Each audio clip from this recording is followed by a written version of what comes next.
Montana Territory. Summer of 1874. The wind carried dust and the scent of pine as the sun dropped behind the Bitterroot Mountains, casting long shadows across the town of Bramble Creek. Shiloh Raines gripped the edge of the porch rail until her knuckles turned white.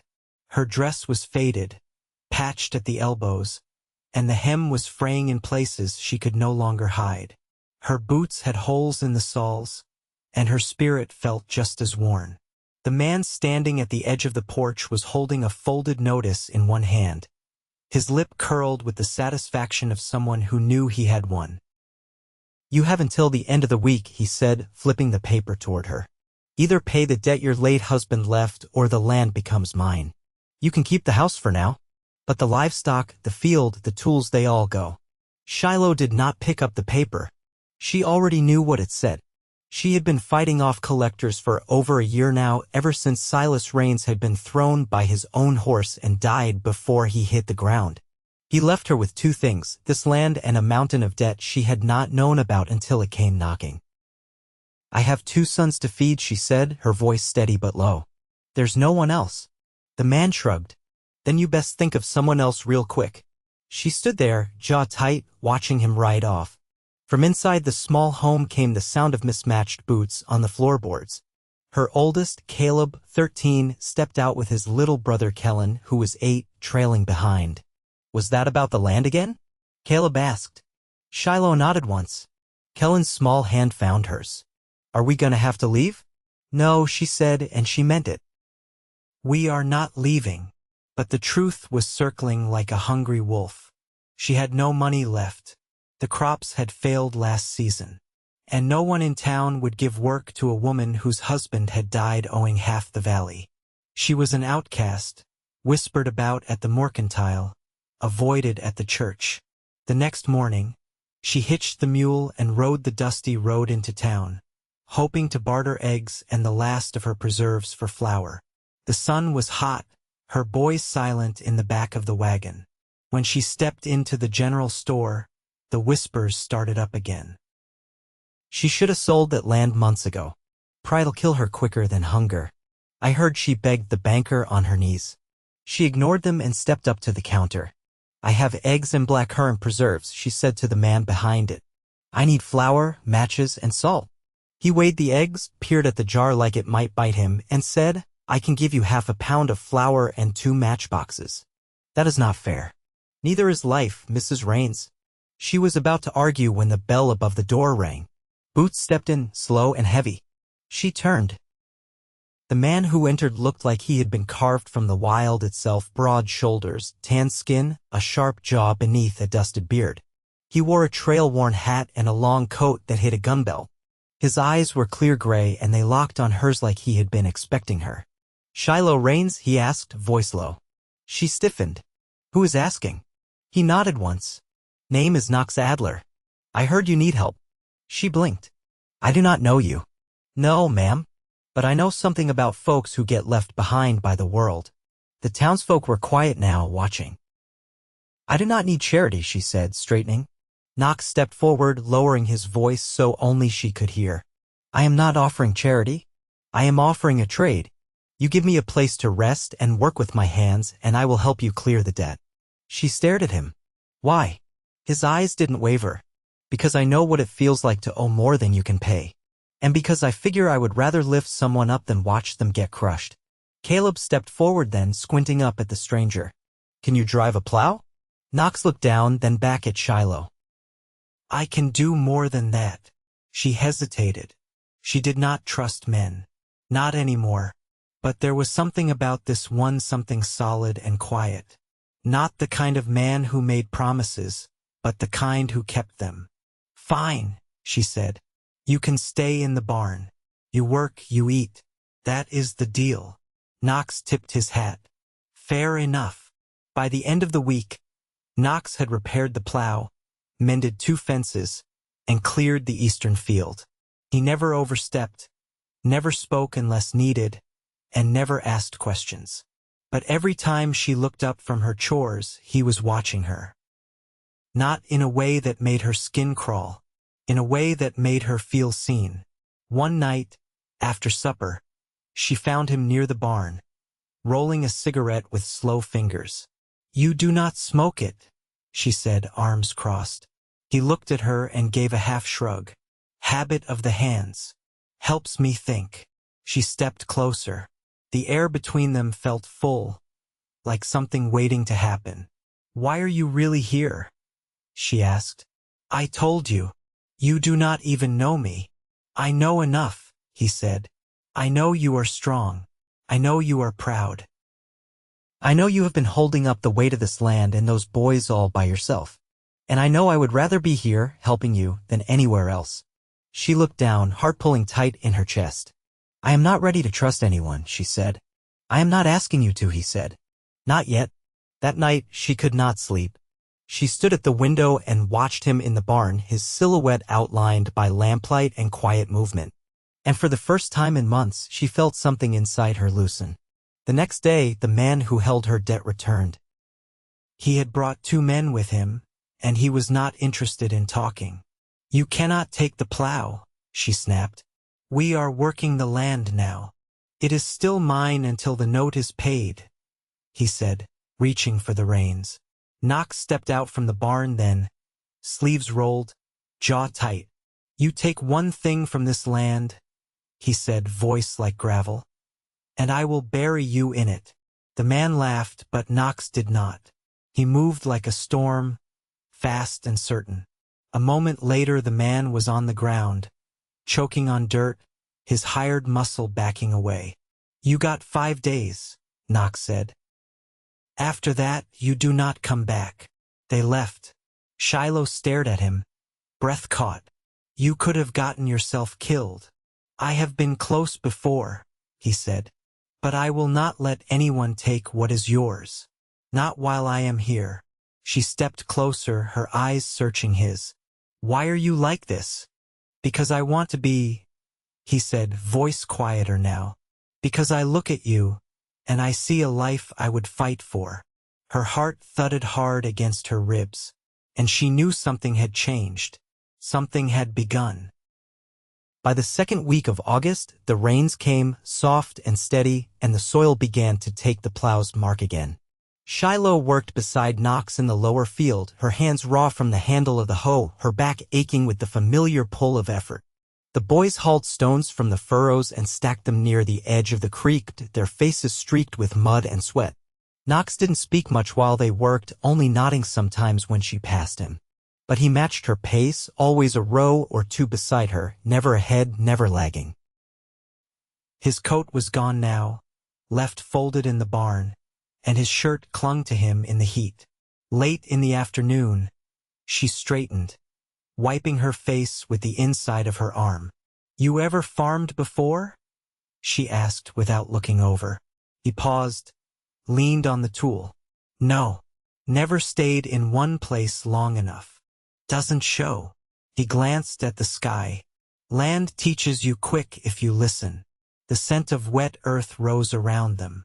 A hawk circled overhead, its shadow sliding across the wheatgrass. She noticed how he watched everything: the sky, the treeline, her boys. He didn't act like a man waiting for thanks, just one who knew how to carry weight without complaint. That evening, Caleb and Kellen sat cross-legged on the floor, carving figures from scrap wood. Shiloh stood at the stove, stirring cornmeal into boiling water. She could feel Knox's presence behind her before he spoke. "I put a brace under the corner of the chicken coop. Some of the boards were soft." She turned slightly. "I didn't ask you to." "I know." She tasted the meal, added a pinch of salt. "You fix things that don't belong to you?" He leaned against the doorframe. "Only when they look like they want to stand but can't anymore." She didn't answer, just ladled the food into bowls and set them on the table. As they ate, Knox sat with the boys, listening more than talking. Kellen asked him about the scar across his knuckle. Knox told him it came from a knife fight in Wyoming over a stolen horse that wasn't his. "You win?" Caleb asked, eyes wide. "No," Knox said. "I lived. That was enough." After the children were put to bed, Shiloh stepped out onto the porch. The air was cool now, the clouds broken open to stars. She heard the barn door creak, then close softly. Knox joined her, arms crossed over his chest. "You plan to stay through the harvest?" she asked. He took his time answering. "I reckon I'll stay as long as I'm needed." She studied the line of trees at the edge of the property, where the dark pressed in like another kind of weather. "I don't know what to make of you," she said. "I'm not asking you to." She looked over at him, her voice quieter. "You've done more in 2 weeks than anyone else has in 2 years. He met her gaze. "You've done more than most could have done in 10. The silence between them was full again, but not heavy. She felt it in her chest, like breath drawn deep and held. "I don't know how to be soft with anyone anymore," she said. He didn't reach for her, didn't move closer. "I'm not made of glass." She turned her face back to the dark. "I don't want to owe you." "You don't. Feels like I do." He was quiet for a moment, then said, "There's a difference between debt and choice. You chose to let me stay. That's not the same as owing." She let that settle in. The wind stirred the hem of her dress, lifted the scent of sage from the scrub. "You ever think about settling?" she asked. "Used to," he said. "Gave up on it. Figured the world didn't have a place for men like me." She glanced at him. "And now?" He looked straight ahead. "Now I'm not so sure." Inside, the boys stirred in their sleep. A floorboard creaked. Shiloh stepped back toward the door. "There's a cot in the corner room," she said. "It's warmer than the barn." He didn't move. "You sure?" She nodded. "You've done enough to earn a roof." He followed her in, quiet as a shadow. Neither of them said anything as she lit the lamp in the spare room. He set his things down without comment. Before she turned to leave, he said, "I won't take anything you're not ready to give." She looked at him fully then, her hands still. "I know." She closed the door behind her, the sound soft and sure. That night, she lay in bed listening to the house breathe around her. And for the first time since Silas died, she didn't feel alone beneath the roof. Only watched over. Only safe. By mid-September, the wheat had begun to take on a golden hue. The fields stretched wide and full beneath the open Montana sky, and the soil, once dry and stubborn, now held the promise of yield. Early frost hadn't touched it yet, and Shiloh moved through her days with a quiet urgency, sleeves rolled high and fingers calloused anew. Knox had taken to rising before the sun, often returning from the creek with his boots damp and his hair still wet. He never disturbed the rest of the house. The boys had come to expect his presence in the morning, and though neither said it aloud, they watched for him now as they did the weather. One morning, Shiloh found him behind the barn, sharpening a small blade against a whetstone. "You cut something?" she asked, brushing dust from her skirts. He glanced up. Found a mountain lion track near the low pasture. Just one set, but big. Best to be ready. She squatted beside him, eyes narrowed. "We haven't lost anything yet." "Not yet," he agreed. "But she's close." She saw then the scar along the side of his neck, pale against the sun-dark skin. It hadn't been there the first week. "You've tracked one before." He nodded once. "Twice. Both in Utah. First one left me with this." He tapped his neck. "Second one I didn't let get that close." She was quiet a moment. "You always move through trouble like it's nothing." "No," he said, setting the stone down.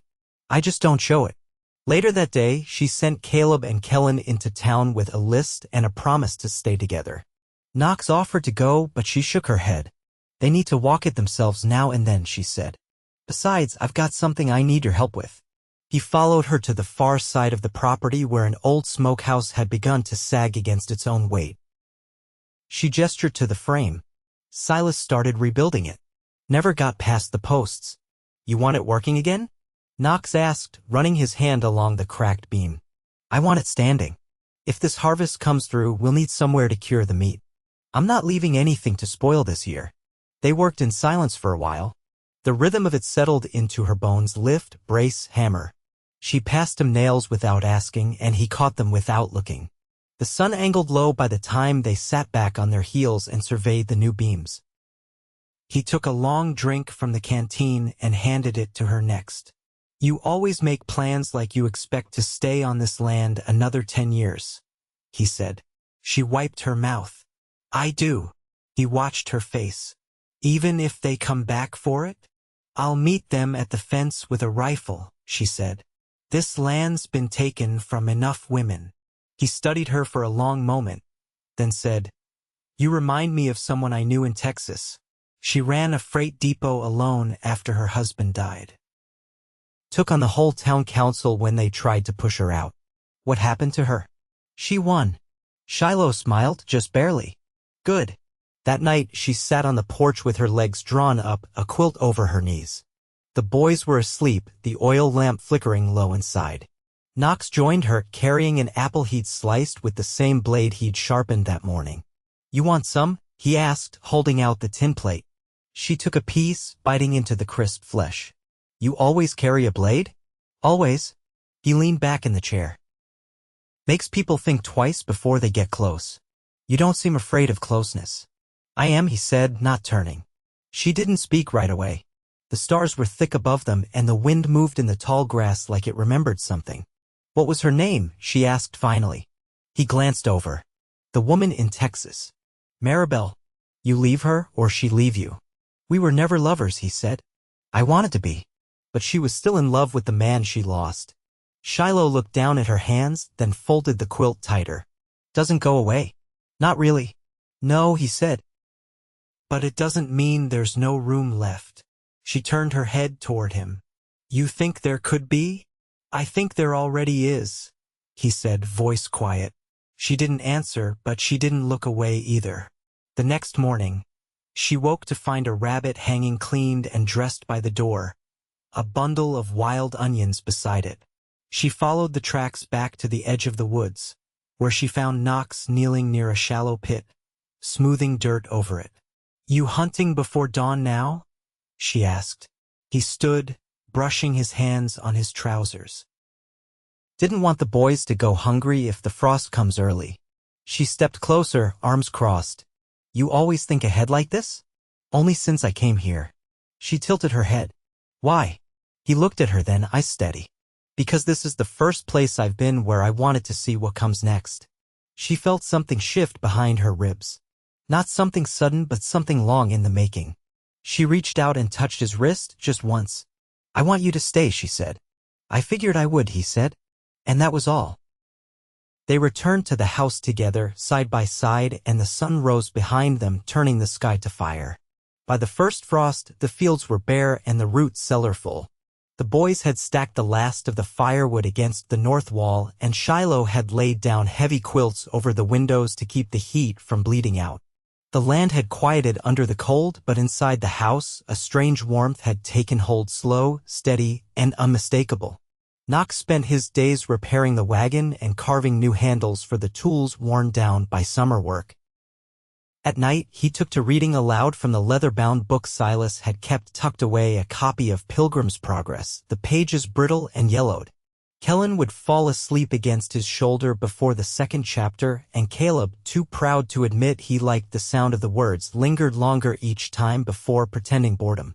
One evening, after the boys had gone to bed and the wind had picked up against the shutters, Shiloh poured 2 mugs of chicory and handed one to Knox. He took it without a word and followed her out to the porch where the air bit at their cheeks. I saw the banker in town, she said, her breath clouding in the cold. He set the mug on the railing. He say anything? He offered me a deal. Said he'd forgive part of the debt if I gave up the land after winter. Knox's jaw tensed, but he didn't look at her. You thinkin' about it? No. Not for a moment. He nodded once, then picked up his cup again. They stood in silence, the kind that didn't press or pull, just shared space. I've been thinkin', he said after a while, about a piece of land I saw out past the ridge, flat and sheltered. If I could get seed come spring, I could plant a new patch. Start something that's mine. She turned her head toward him, her voice low. You planning to go? No, he said. Only meant I'd like to build something for the first time. Not just fix what someone else left broken. She looked down at the wood beneath her boots. You already have. He didn't answer, and neither did she. The cold settled around them, but neither moved to go back in. Do you miss it? She asked finally. Miss what? Not staying. Living from saddle to saddle, no ties. I used to think I needed to keep going so nothing could catch up to me. And now staying feels like the only thing that makes sense. The wind rattled the last dry leaves across the yard. She reached into her coat pocket and pulled out a folded scrap of paper. Caleb found this in the barn. Silas wrote it. A list of things he meant to fix. He never got to any of it. Knox unfolded the paper, eyes scanning the crooked lines. He didn't speak. I think he knew he wouldn't finish it, she said. But writing it down made him feel like he still could. He folded the paper again and handed it back. You want me to finish it? No, she said. I want us to make a new one. He looked at her then, fully, the porch lamp catching the thought in his eyes before he spoke. You sure? I wouldn't have said it otherwise.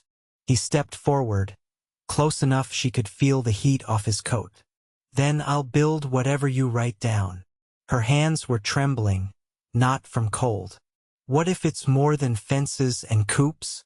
Then I'll build that too. She reached for his hand.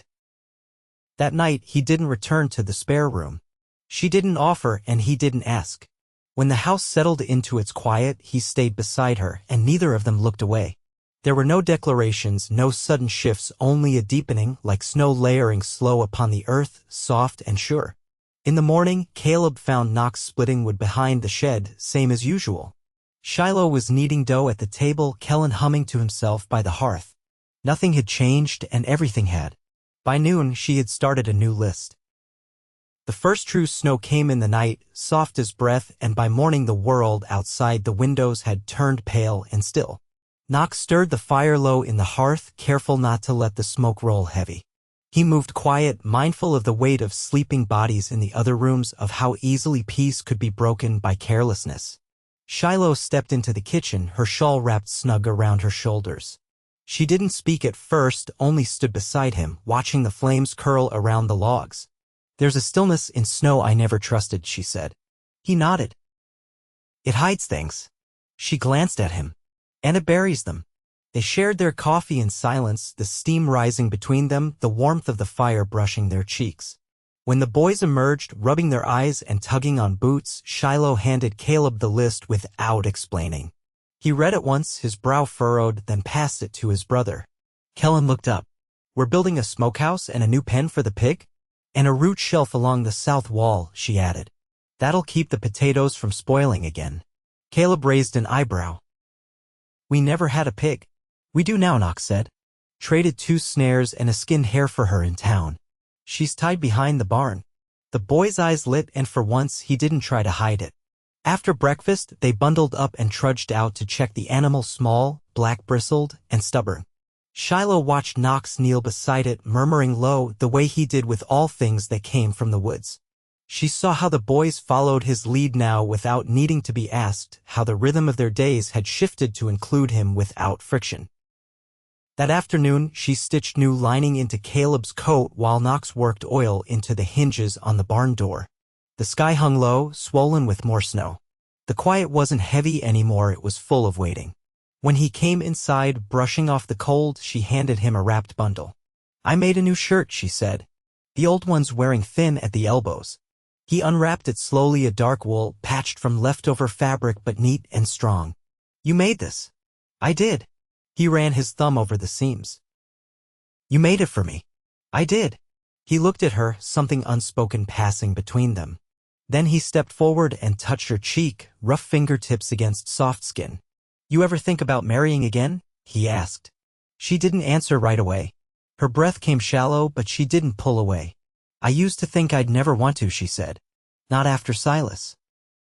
Not after everything that came with losing him. And now, I think I want a life that's built, not just endured. He nodded once, then reached into the pocket of his coat and pulled out a small ring carved from antler, smooth and worn at the edges. I made it last week, he said. Didn't know if I'd have reason to finish it. She took it in her hand, turned it over. You waited to ask. I had to be sure I wasn't just filling space someone else left. She looked at him, steady and clear. You're not. He reached for her again, and this time she met him halfway. They married in the small church at the edge of Bramble Creek, the one where no one had spoken to her in over a year. But when she walked in on Knox's arm, her shoulders square and her eyes unflinching, no one dared look away. Caleb stood beside him, taller now, hands tucked behind his back. Kellen clutched a small bouquet of dried sage and pine. Afterward, they returned to the house where the fire was lit and a roast slow-cooked over coals. Knox carried her over the threshold not for tradition but because her boots were soaked through and he didn't want her to slip. That winter, the snow deepened, and so did the quiet between them. But it was no longer a silence of grief. It was full of shared glances, of hands brushing in passing, of warm bread and laughter that came easier than it ever had before. Caleb took over care of the pig and the lower pen. Kellen began carving likenesses of them all from spare wood. One looked just like Knox, down to the heavy boots and wide hat. They kept it on the mantel. By spring, the new plot Knox had cleared began to stir with green. Shiloh planted onions and carrots, and he built a trellis for beans without her asking. At night, they sat on the porch while the boys played in the yard, and she leaned into him without hesitation. "Do you miss the road at all?" she asked once. He shook his head. "I don't think I ever belonged out there. And here," he looked down at her hand in his. "Here, I feel like I was expected." Years passed. The boys grew into men, and the land bore more than it had in decades. The smokehouse held strong through every winter, and the lispin to the kitchen wall was full of crossed-out lines and new ones added in different hands. Knox built her a rocking chair when her knees began to ache. She sewed him a new coat when the old one finally gave out. They planted apple trees in the clearing where he first told her he would stay. When the first one bore fruit, she baked a pie and placed the first slice on a plate made from the same tin he'd once used to share an apple with her on a cold night. They grew old with no need to speak of the past, only to build what lay ahead. And on mornings when the snow fell again, soft and sure, they stood at the window together watching it blanket the fields they had made their own, the ones no one ever came to take again.